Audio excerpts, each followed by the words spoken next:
জুলুমের শাস্তি শুরু হয় কোথায়? দুনিয়াতে। গুন্ডা শামীমের কথা এখন মনে পড়ল। হাসিবুর রহমান বেঁচে আছে, গুন্ডা শামীমের উপজেলায় এসেছে। গুন্ডা শামীম তার এলাকায় থাকতে পারে নাই। সে বলেছিল লাকসামে আমাকে আসতে দিবে না, আমি 4 বছর হোক 5 বছর পরে হোক লাকসামে এসেছি। লাকসামের মানুষ তাকে লাকসাম থেকে উস্তা দিয়ে বের করে দিয়েছে।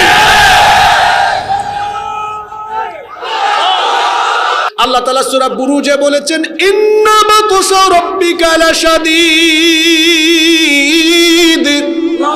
নিশ্চয়ই আল্লাহর ধরা বড় কঠিন। জালিমদেরকে আল্লাহ এত সহজে ধরেন না। যখন আল্লাহ ধরেন তখন আর ছাড়েন না। নমরুদের মতো জালিমকে আল্লাহ ধরে না কিন্তু যখন আল্লাহ ধরেছেন তখন আল্লাহ ছাড়েন নাই, জুতার বাড়ি খাওয়ায়া দুনিয়া থেকে বিদায় করে দিয়েছেন। ওয়ামিনহুম মান আগরাকনা, কাউকে আমি পানিতে ডুবায়া শেষ করে দিয়েছি। ফেরাউনের মতো জালিমকেও আল্লাহ ধরেন না, কিন্তু যখন আল্লাহ ধরেন তখন আর ছাড়েন নাই, পানিতে ডুবায়া বেড়েছেন। আমার দেশেও যে ফেরাউনের দল ছিল, এদেরকে আল্লাহ ধরেন না। যখন আল্লাহ ধরেছেন আর বাংলাদেশে রাখেন না, একেবারে মামু বাড়ি পৌঁছায়া দিয়েছে।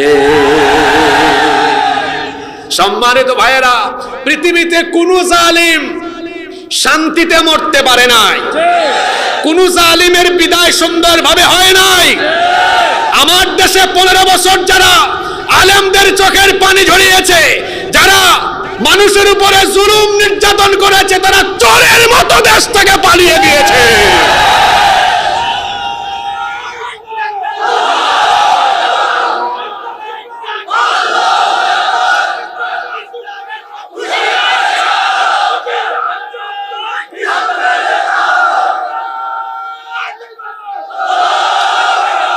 সম্মানিত ভাইয়েরা, কি পরিমাণ জুলুম হয়েছে চিন্তা করেছেন? জুলাই আগস্টে কত মায়ের বুক খালি করা হয়েছে, হাজার হাজার মায়ের বুক খালি করা হয়েছে।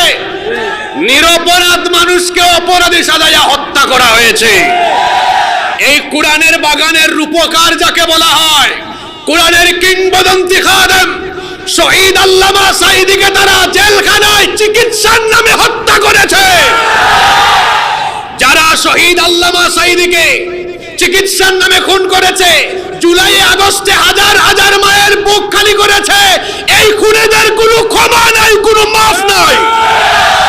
ডক্টর ইউনূস সাহেবকে আমরা বলবো, এই দেশের সকল দিক আর বিভাগের সংস্কার হবে পরে, খুনিদের